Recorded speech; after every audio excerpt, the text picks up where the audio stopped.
Look at a human head. To the untrained eye, it appears smooth, rounded, and impossibly complex. When beginners attempt to draw a portrait, their immediate instinct is to copy external contours, smudge soft gradients with a blending stump, and chase subtle skin tone variations. The result? A muddy, flimsy, and completely lifeless drawing that collapses as soon as you change the directional light source. The fundamental reason behind this failure isn't bad hatching technique or a lack of natural artistic talent. It is because you are trying to render a complex organic subject without first understanding its underlying geometric architecture. Classical masters never treat the head as a smooth sphere or a collection of flat features. Before thinking about eyes, skin texture, or individual strands of hair, they see volumetric, subtractive mass. They carve the organic form into hard, unmistakable planes that occupy real physical space.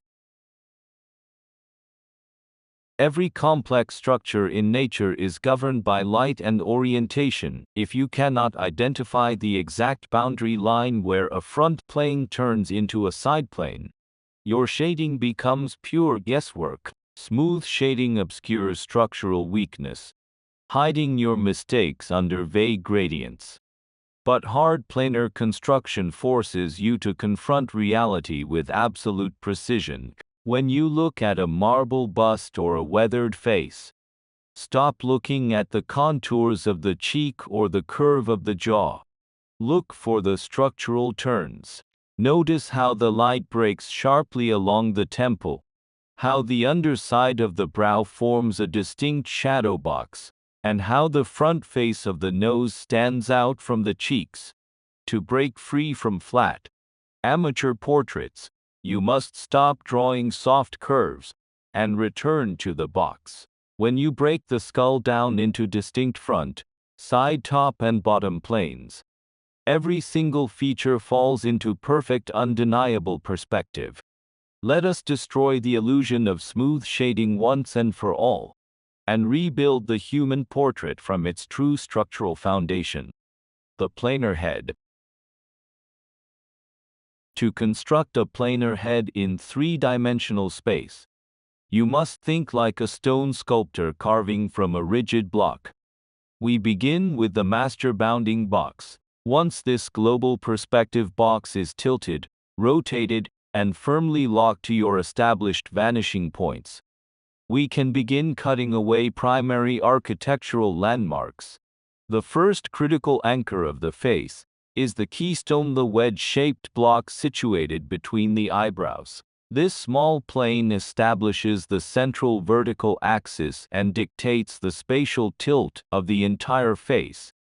From this keystone, we project the front plane of the forehead, which drops vertically down into the flat mask, containing the eye sockets, nose bridge, and mouth structure. Next, we establish the most critical directional turn on the entire head, the temporal line. This sharp, continuous ridge separates the front plane of the face from the lateral side planes of the cranium and cheekbones. Notice how the side plane of the head recedes sharply toward the vanishing point, housing the ear, the temple, and the sweep of the jawline.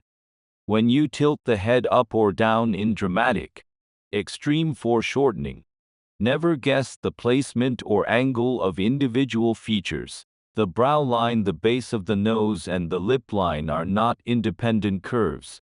They are simply parallel slices wrapped tightly around the front plane of your bounding box. By carving hollow cubic cavities for the eye sockets and treating the nose as a rigid, four-sided wedge, every facial feature automatically inherits the exact same spatial orientation.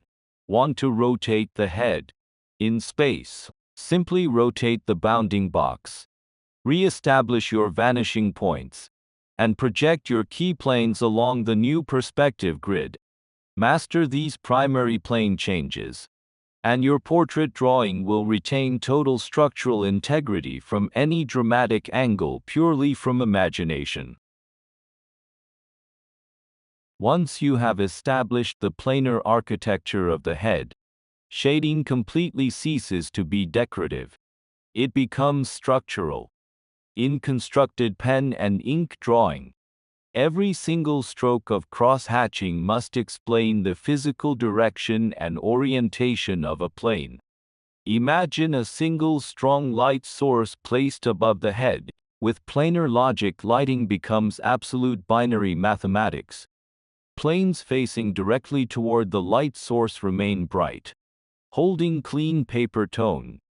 Planes transitioning away from the light drop into midtones, and planes angled completely away from the light fall into deep, dark value shadow. Your technical pen lines should never be drawn randomly or for decorative texture alone. Each hatch line must act as a contour thread wrapping tightly over the surface of the box. Vertical hatching reinforces vertical planes, while diagonal cross-hatching emphasizes turning surfaces, cast shadows, and core shadow lines. Look at how a master portrait comes together line by line, whether rendering a rugged forehead, weathered skin, or intense, penetrating eyes.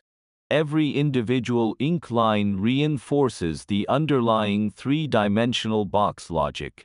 The cross-hatching wraps seamlessly around the cheekbones, locks into the deep shadow beneath the jaw, and defines the cubic socket of the eye with surgical precision.